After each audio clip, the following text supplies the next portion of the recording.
میں نے ظہیر صاحب آپ سے پہلے بھی پوچھا تھا اور اب اجتماعی طور پر سوال کر رہا ہوں، کیا اس رول ماڈل کو اٹھا کر ہم آج اپنے معاشرے پر منطبق کر سکتے ہیں؟ لاجک مانگتے ہیں، وزڈم مانگتے ہیں، اسٹریٹجی مانگتے ہیں، جنگی حکمت عملی تیار کی جاتی ہے کہ اسلحے کا مقابلہ اسلحہ سے ہوگا اور یہ اور وہ ہوگا۔ تو جدید دور میں جو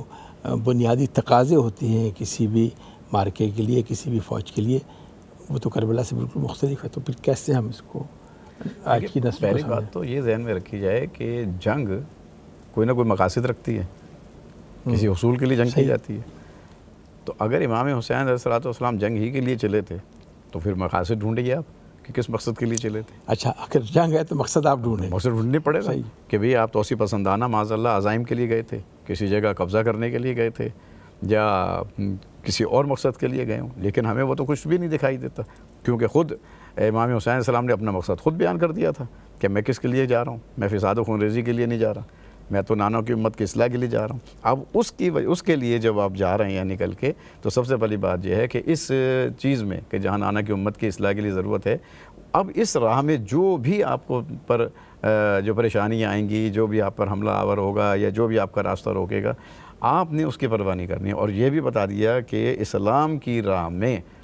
دفاع کے لیے مجھے جس لشکر کی ضرورت ہے وہ عمر، سن اور سال سے بالکل اس کی کوئی پرواہ نہیں، انتخاب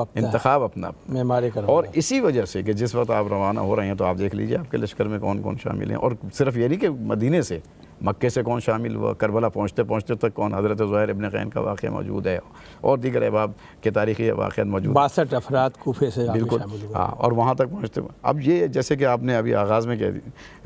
فرمایا تھا کہ امام حسین علیہ السلام نے زمین خریدی، اور زمین جب خرید لی جاتی ہے تو اس کا مطلب یہ کہ اگر نہ خریدی گئی تو آپ اس سے ایک قدم اور ذرا پیچھے کی طرف جائیں، تو جب آپ کے خیمے ہٹائے جا رہے تھے صحیح، نہر القمہ سے، اس وقت پوچھتے کہ تو اس وقت اگر چاہتے تو پانی تو بنیادی ضرورت ہے، اس وقت تھوڑا سا بھی حملہ کر کے اور وہ جگہ واپس لی جائے، نہیں، چونکہ حکمت عملی دفاع تھی، اور یہ نہیں بتانا تھا تاریخ کو کہ جناب تاریخ والا لکھ دے کہ جناب علی وہ کوئی حق و باطل کی جنگ تھوڑی تھی، وہ تو ایک پانی کا مسئلہ تھا اور پانی کے اوپر جنگ ہوئی تھی اور اس لیے وہ مارے گئے۔ نہیں، صفین میں پانی پہ قبضہ چھوڑ کر جی بتایا تھا کہ ہم پانی روکنے والے ہیں۔ بالکل، پانی، اور وہی چیز پھر بعد میں بھی ہمارے سامنے، یہ پہلے آپ نے